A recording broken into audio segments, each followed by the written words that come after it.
안녕하세요. 우리 집 주치 닥터 큐 배서영입니다. 건강은 모든 행복의 90%라고 합니다. 그 어느 때보다도 건강의 중요성이 피부로 와닿고 있는데요. 건강의 지름길 우리 집 주치 닥터 큐. 오늘은 강화 BS 종합병원 소아청소년과 강정희 과장님 모시고 2회에 걸쳐 알레르기 질환의 이해와 아토피 피부염에 대해 알아보겠습니다.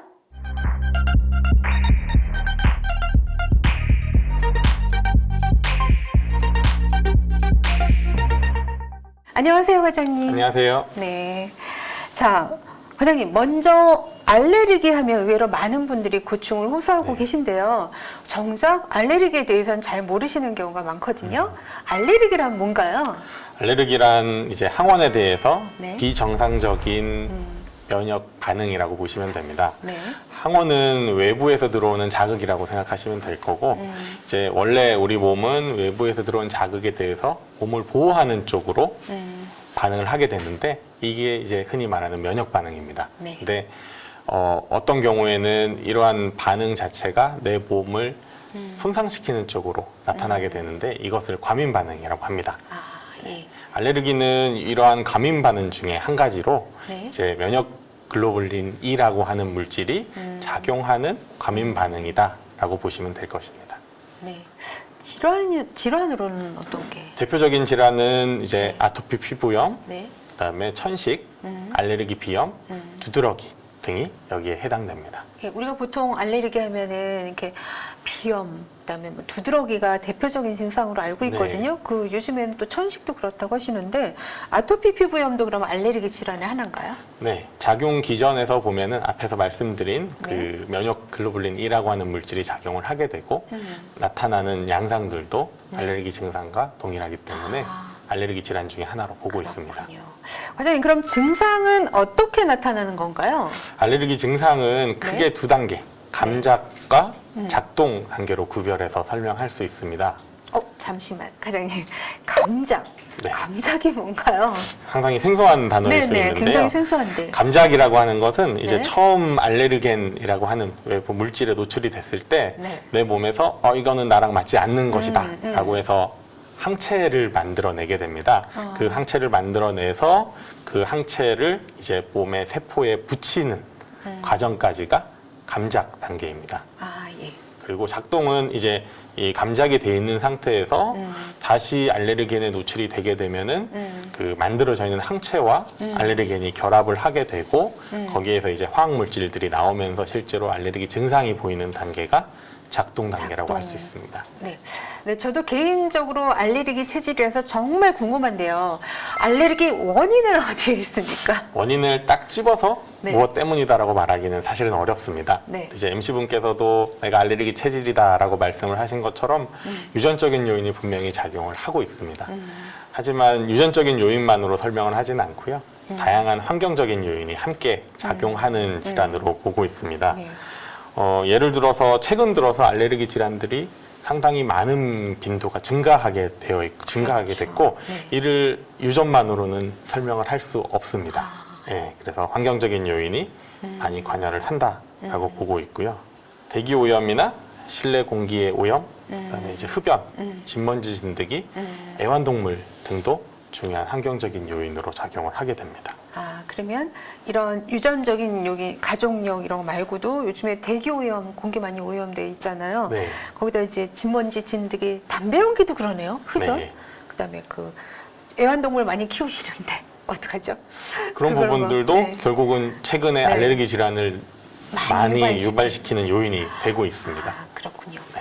또 어른들께서 많이 말씀하세요. 예전에 막 흙 만지고 막 놀고 했는데 그래서 덜 생겼는데 요즘에는 너무 깨끗한 환경에서 아이들도 막 벌벌 떨듯이 키운다고 이러시는데 이게 또 맞는 얘기인가요? 네, 맞는 얘기입니다. 네. 유럽이나 이런 큰 연구들에서 보면은 네. 이러한 부분들이 이제 증명이 다 돼 있고 이를 이제 위생 가설이라고 얘기를 하게 됩니다. 예. 사회적으로 이렇게 발달을 하게 되면서 환경이 깨끗해졌고 네. 그러면서 예전에는 이제 우리 몸에 자극을 주던 미생물이나 독소들에 대한 노출이 적어지게 되었습니다. 그래서 이것 때문에 생기는 감염성 질환들이 줄어들게 되거든요. 감염성 질환이 줄어드는 만큼 사실은 알레르기 질환들이 빈도가 높아지고 있습니다. 네네. 그래서 이 부분들을 설명을 할 때 이제 몸의 면역 체계에서 균형이 깨져서 감염 질환을 담당하는 면역은 자극이 없어지니까 떨어지면서 반대로 알레르기 쪽의 면역 질환들이 늘어나는 부분으로 설명을 하고 있습니다. 그러니까 너무 막 기이하게 막 이렇게 키우는 것도 문제네요. 그렇죠. 그런 아이들이 사실은 알레르기 질환에 그렇죠. 더 취약한 아이가 그런 것 된다고 같습니다. 보고 있습니다. 네, 근데 과장님, 알레르기 질환을 오랫동안 치료해 오시면서 보여지는 뭐 임상적인 특징이 있을 텐데요. 네. 어떤 특성이 있나요? 알레르기 질환은 우선 특정 환경에 노출이 된 경우에 발생을 한다라고 보시면 됩니다. 네네. 본인에게 이제 알레르기 반응 보이는 물질에 노출이 됐을 때 생기고 또 앞에서 말씀드렸던 감작이 된 사람들만 생기는 것이 또 네네. 특징 중에 네. 한 가지입니다. 그리고 네네. 같은 자극에 노출이 되면은 반복적으로 증상이 발생을 하게 되고 그 증상도 예전에 올라왔던 것과 비슷한 양상으로 나타나게 되는 것도 특징입니다. 또한 이제 같은 질환을 갖고 있는 가족력이 있는 분들이 많이 있는데 부모 모두가 알레르기 질환이 있는 경우에는 자녀의 한 66% 정도 그리고 한쪽 부모만 알레르기 질환이 있는 경우에도 자녀의 50% 정도가 알레르기 질환을 가지고 있다라는 연구들이 있습니다. 정말 복잡하고 다양한 요인들이 있는데요. 유전적인 요인 또 가족력도 큰 비율을 차지하고 있네요. 그렇습니다. 하지만 다른 유전 질환들처럼 명확한 뚜렷한 유전 패턴을 보이지는 않기 때문에 네. 우리가 유전 질환이다라고 하지는 않고 이제 가족력이 있는 질환이다라고 표현을 합니다. 근데 과장님, 그 임상에서의 특성 중에 이제 지금까지 잘 먹어왔던 뭐 음식이나 특정 물질에서 또 갑자기 알레르기를 일으키는 경우가 있더라고요. 네. 그건 왜 그런 건가요? 몸의 면역하고 연관이 좀 있을 것 같은데요. 몸의 면역 상태가 높아지게 되면은 알레르기에 노출이 됐을 때 반응 정도도 훨씬 강하게 나타나게 됩니다. 네. 그러다 보면은 평소보다 컨디션이 좋지 않을 때 평소에는 문제가 없던 부분도 노출이 됐을 때는 알레르기 반응이 나타나는 경우가 드물지 않게 있습니다. 보통은 이제 그럴 경우에 내가 면역력이 떨어졌나? 내가 피곤해서 그런가? 이렇게 생각하거든요. 네, 근데 이제 반대라고 보셔야 됩니다. 알레르기 질환은 네. 큰 범위에서는 면역 질환이기 때문에 면역력이 떨어지게 되면은 오히려 증상이나 이런 부분 나타나는 정도가 덜할 수 있습니다. 아, 그렇군요. 네. 네. 자, 그렇다면 소아 알레르기 질환의 경우에는 또 어떤 특징이 있을까요? 소아 알레르기 질환은 성인에 비해서 우선 환자의 발생 빈도가 높습니다. 또한 나이가 들어가면서 알레르기 증상이 변화가 되고 이제 나이에 따라서 질환들도 바뀌게 되는데 이를 알레르기 행진이라고 부르게 됩니다. 우선 처음 태어나서 1, 2개월 동안에는 위장관 증상, 네. 구토나 설사 등이 주로 나타나게 되고 그 이후에 우리가 잘 알고 있는 아토피 피부염 환자들이 그 이후에 이제 증상으로 나타납니다.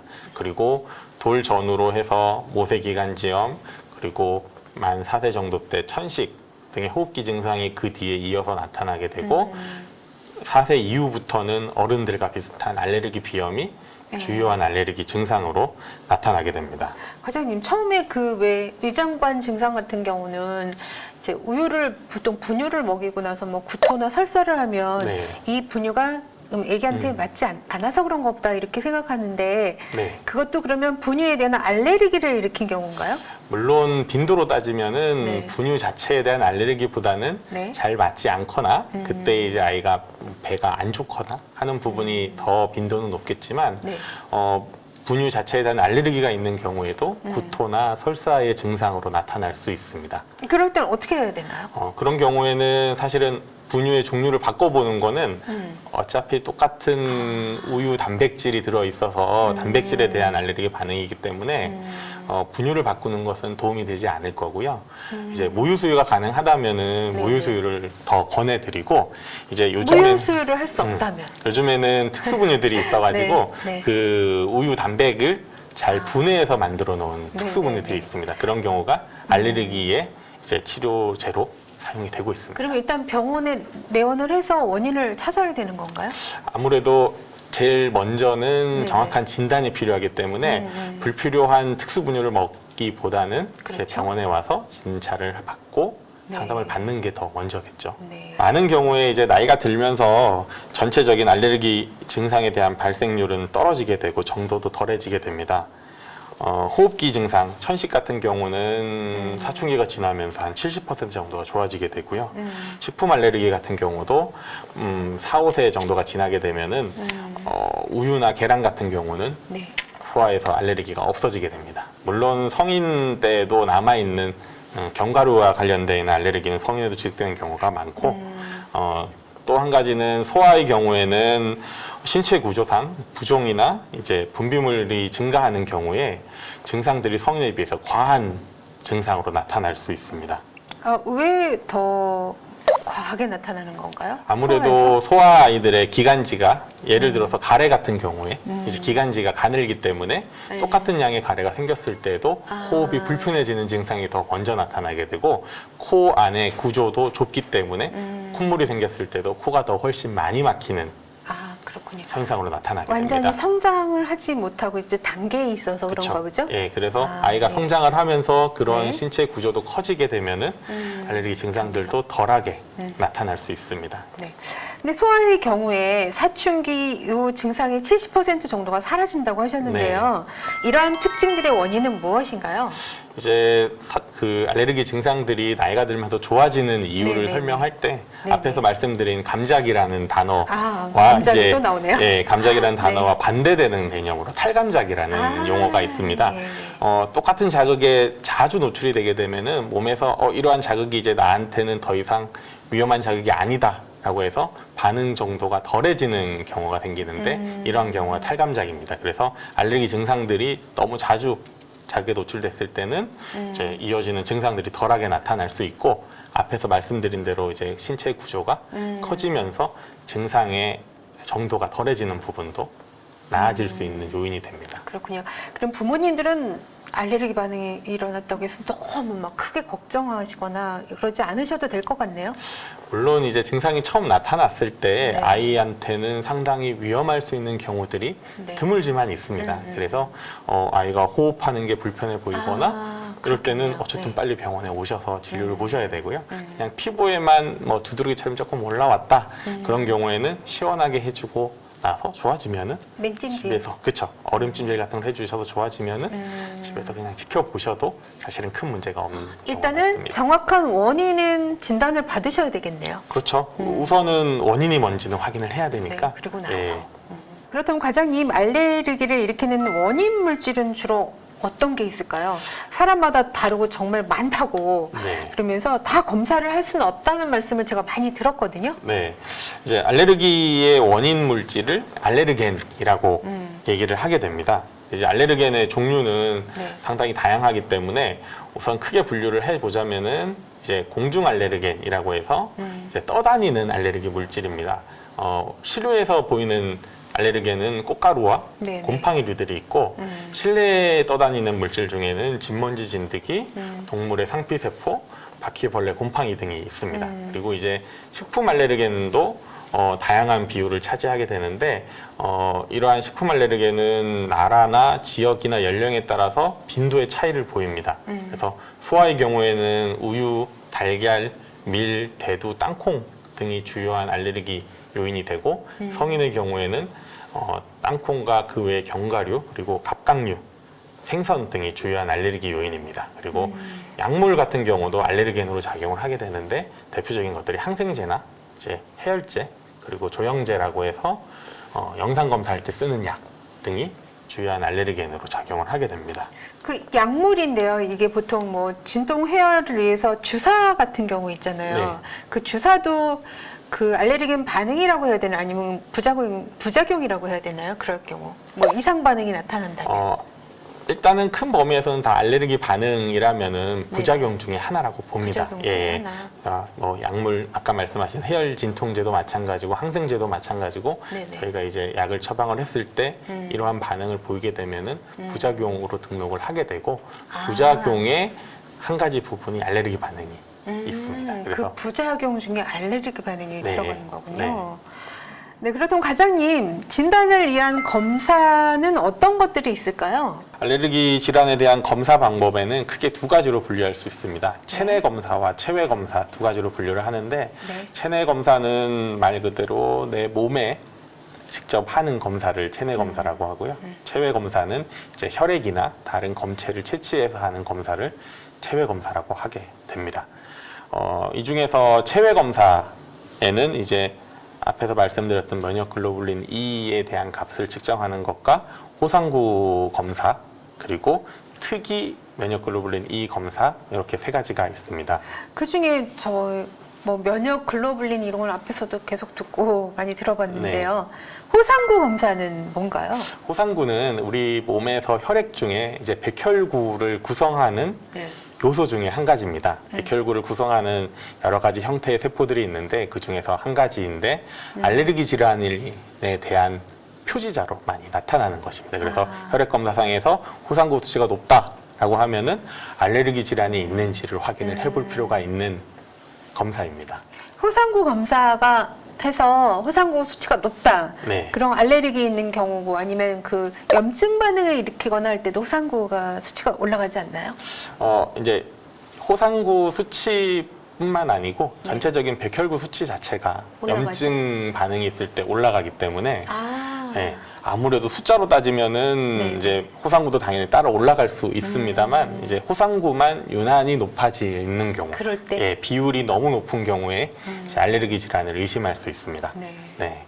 그리고 이제 가장 대표적으로 우리가 알레르기 검사 때 하는 검사가 특이 면역글로불린 E 검사입니다. 네, 네, 네. 이 검사는 해당되는 항체 항원에 알레르겐에 대해서 내 몸에 항체가 얼마나 있냐를 측정하는 검사인데 네.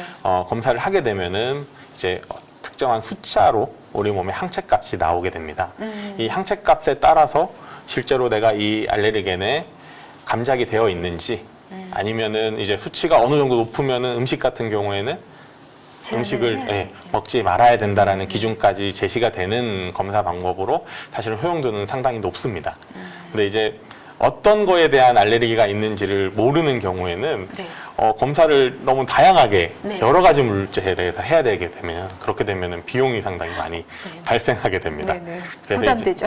그래서 이제는 그런 부분을 보완하는 요인 네. 검사로서 이제 마스트 검사라고 해서 다중 선별 검사 우리말로는 네, 그렇게 되게 되는데 이제 혈액을 뽑아서 네. 우리 이제 빈도가 어느 정도 되는 식품이나 이제 공기 중에 있는 알레르겐에 대한 한 80에서 90여 가지를 한 번에 보는 검사고 이 검사는 숫자로 나오진 않고 네. 등급으로 그래서 등급으로. 0에서 예, 예. 0등급부터 6등급까지 분류를 해서 알레르기 경향을 보여주는 검사입니다.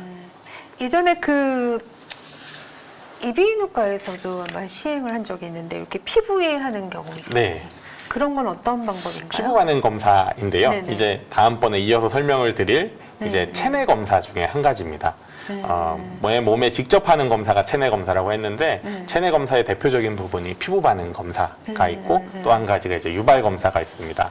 피부 반응 검사는 MC분께서 하신 것처럼 네네. 피부에 이제 날카로운 도구로 자극을 준 다음에 거기에 이제 해당 항원을 떨어뜨려서 피부가 얼마나 부풀러 오르느냐를 네. 보는 검사입니다. 아, 아무래도 자극을 줘야 되기 때문에 통증도 있고요. 네. 그다음에 몸에다가 직접 해야 되기 때문에 다양한 항원을 할 수가 없는 부분도 이제 단점으로 나오고 있습니다. 그러면 만약에 했는데 거기서 이상 반응이 일어났다 하면 바로 네. 긴급 조치가 이루어지는 건가요? 물론 이제 그냥 부풀러 오른 정도만으로는 네.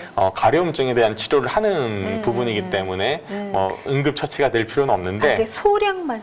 네. 그래서 이제 갑자기 호흡이 불편해지거나 하는 경우도 예. 드물지만 있습니다. 그래서 그런 경우에는 응급 처치를 해야 그러면 되겠습니다. 반드시 전문의의 입하에 그렇죠. 해야 아무래도 되겠네요. 의료기관 내에서 네네. 의사가 옆에 있는 상태에서 하시는 네. 게 네. 올바른 방법입니다. 제가 왜 그러냐면 예전에요 그 프로폴리스가 네. 있는데 그 이렇게 앰플로 된 건데요. 네. 거기 사전에 알레르기 반응을 일으키는지 한번 여기 피부 안쪽에 겨드랑이 해보라고 하길래 네. 제가 조금 묻혀봤거든요. 네. 근데 이게 심하게 부풀러 올랐어요. 네, 물론 그래서 병원 치료까지 받았거든요. 이게 이제 어떤 물질이든 처음 접하는 거에 대해서는 네. 알레르기 반응 검사를 하고 드시는 게 맞는 방법이긴 네. 한데요. 네. 되도록이면은 네. 그런 위험한 방법을 할 때는 방법이었죠. 예, 네. 병원에서 네. 하시는 게 제일 안전하다고 봅니다. 네, 알겠습니다. 그리고 이제 유발 검사가 남아 있는데 네. 유발 검사는 말 그대로 실제로 어떤 물질을 노출을 시켜서 증상이 나타나느냐를 보게 됩니다. 네. 어떤 의미에서는 가장 정확한 알레르기 검사라고 볼 수 있는데 네, 네. 방금 MC분께서 하신 것처럼 네. 갑자기 부풀러 오르고 실제로 호흡곤란 같은 응급 상황이 생길 수 있기 때문에 네. 그런 응급 처치가 가능한 곳에서 이제 유발 검사나 이런 부분들은 진행을 하셔야 됩니다. 그 식품도 마찬가지네요. 내가 혹시 제가 뭐 이게 어떤 게 일으키는지 알아보고 싶다 해서 이거 먹어보면 먹어보고. 큰일 네. 나는 경우가 있겠네요. 호흡곤란 네, 올 수도 있죠. 마찬가지입니다. 그래서 네, 식품 절대 알레르기도 조심해야 네, 되는 거. 실제로 아. 유발 검사할 때는 병원에서 진행을 하게 됩니다. 네, 그렇군요. 알겠습니다. 이제 절대 그런 네. 일 없도록 하겠습니다. 자, 과장님 이제 치료는 어떻게 해야 되나요? 알레르기의 치료에서 가장 먼저 하는 부분은 회피요법입니다. 네. 말 그대로 네. 원인이 되는 알레르기는 정확하게 확인한 다음에 네. 피하는 것이 가장 효과적인 네. 치료 방법이 됩니다. 물론 이제 피할 수 없는 알레르겐들이 당연히 존재하게 됩니다. 이제 공중 알레르기 아까 말씀드렸던 꽃가루나 진먼지 진드기 네. 이런 부분들은 사실 회피가 어려운 부분이기 때문에 그렇죠. 이런 경우에 이제 노출이 됐을 때는 약물 치료를 해서 예, 예. 진행을 하게 됩니다. 약물 치료 중에는 대표적인 것이 항히스타민제라고 해서 네. 이제 가려움증이나 콧물 등의 증상에서 사용을 하는 약물인데 부작용으로 가장 잘 알려진 것이 잠을 오게, 네, 졸리게 졸리는 하는 거. 증상이 있기 때문에 네, 네. 이제 운전이나 세밀한 작업을 하실 때는 약물 복용에 있어서 주의를 하실 필요가 있습니다. 저는 오늘 과장님을 아주 잘 만난 것 같아요. 아주 복합적인 알레르기 환자인 것 같습니다. 네.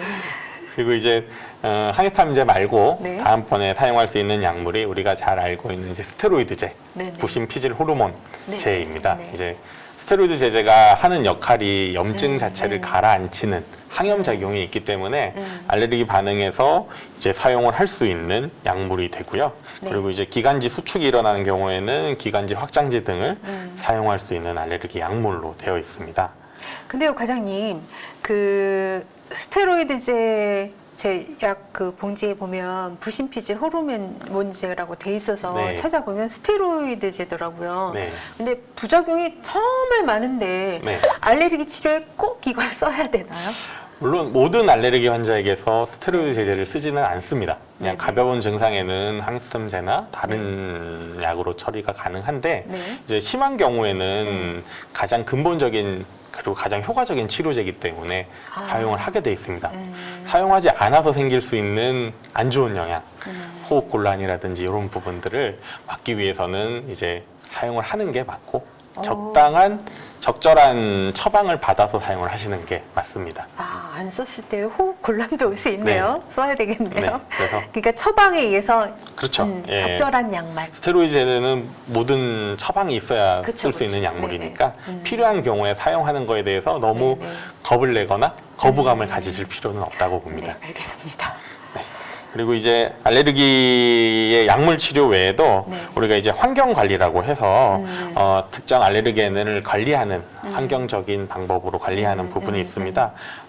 대표적인 이제 실내에 있는 흡입 네. 알레르겐 중에 진먼지 진먼지 진드기가 진드기. 네. 있습니다. 네. 진먼지 진드기 같은 경우에는 따뜻한 환경에서 습한 환경에서 잘 번식을 하는 것으로 되어 있기 때문에 그렇죠. 이제 집안의 환경을 온도로는 25도 이하로 맞춰주는 게 좋고 습도는 50% 이하로 맞추는 것이 좋다고 되어 있습니다. 그러니까 너무 따뜻하게 하면 안 되네요. 그렇죠. 그러면. 예, 그래서 뭐 이렇게 침대 매트리스나 이불 같은데 많이 서식하고 그렇죠. 있죠. 예, 그래서 이제 침구류 관리도 네. 이제 한 가지 환경 관리에 들어가는 항목이고 우선 해주셔야 될 부분은 세탁 부분에서 온도는 적어도 55도 이상으로 따뜻한 물에서 일주일에 적어도 한 번 이상 이제 세탁을 하는 것을 권장하고 네네네. 있고 네. 환기를 잘 시키는 부분도 이제 이런 알레르겐을 줄이는 방법이 될 수 있습니다.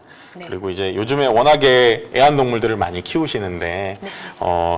애완동물 역시 주요한 알레르기 요인이기 때문에 알레르기 증상이 있는 분들 알레르기 체질인 분들 이런 네네. 부분은 이제 이런 애완동물을 키우는 거를 조금 피하시는 게 사실은 좋은 방법이 될 수 있고요. 네네. 우리가 흔히 많이 키우는 개, 고양이나 네. 개 중에서는 고양이가 네. 훨씬 더 높은 정도의 알레르기 반응을 보이는 것으로 알려져 있습니다. 우리가 생각하기에는 과장님 개보다 고양이가 더 털이 안 날릴 것 같은데. 실제로 이제 연구된 부분에 의해서는 네네. 고양이의 털이 보이진 않지만 더 많이 나온다라는 부분도 있고 보이는 털 외에도 사실은 피부에 우리 흔히 말하는 각질 같은 것들도 네네. 알레르기 물질로 작용을 하게 되기 때문에 네. 이 부분이 이제 연구로는 고양이가 더 알레르기의 역할이 그렇구나. 강하다라고 알려져 있습니다. 그리고 이제 실외 꽃가루 같은 경우도 우리가 이제 뭐 사실은 피할 수 없는 알레르기라고 볼 수 있기 때문에 이런 환경 정리에 환경 관리에서는 마스크를 잘 착용하는 것이 도움이 될 것이고 네. 외부에 나갔다 왔을 때는 이제 샤워를 하거나 손 씻기를 잘 하는 것들이 이제 이런 알레르기를 막아주는 방법이 될 수 있습니다. 아 그럼 저기 과장님 개, 고양이 거기 털에 알레르기가 있는 사람들은 네. 정말 사랑해서 키우고 싶어요. 네. 그럴 때 알레르기 약을 먹어가면서까지 키우시는 분들도 있는데 괜찮을까요? 이제 아까 말씀드린 약물 중에서 네네. 스테로이드 제제 같은 경우는 네네. 부작용이 많은 약물이니까 그거를 이제 사용해야 될 정도면은 안 키우시는 게 맞는데 네. 요즘에 워낙 그 반려동물에 대한 관심도가 높은 시대다 네네네. 보니까 어느 정도 알레르기 반응이 있는 분들은 알레르기 약 이제 제일 가볍게 먹을 수 있는 게 항히스타민제다 보니까 꾸준히 먹으면서 키우시는 분들이 꽤 있습니다. 그리고 항히스타민 자체가 특별한 부작용이 아까 졸리는 거 말고는 없고? 없기 때문에 장기간 복용해도 크게 문제가 되지는 않습니다. 그러면 막 증상이 심하다 그러면 눈물을 머금고 얘네들 떠나 보내야 되나요? 이제 약을 우리가 항히스타민 정도를 먹어서 네. 그래도 안 된다. 해결이 되는 알레르기면은 이제 네네. 참고 키우는 거를 고민해 볼 수 있겠지만 네. 그 이상의 치료를 해야 되는 경우라면은 저는 키우지 않는 것을 권해드리고 싶습니다. 알겠습니다. 저는 약을 먹어서라도 키워볼까 했었는데 네. 안 될 것 같습니다. 네. 과장님 오늘 나와주셔서 고맙습니다. 네, 감사합니다.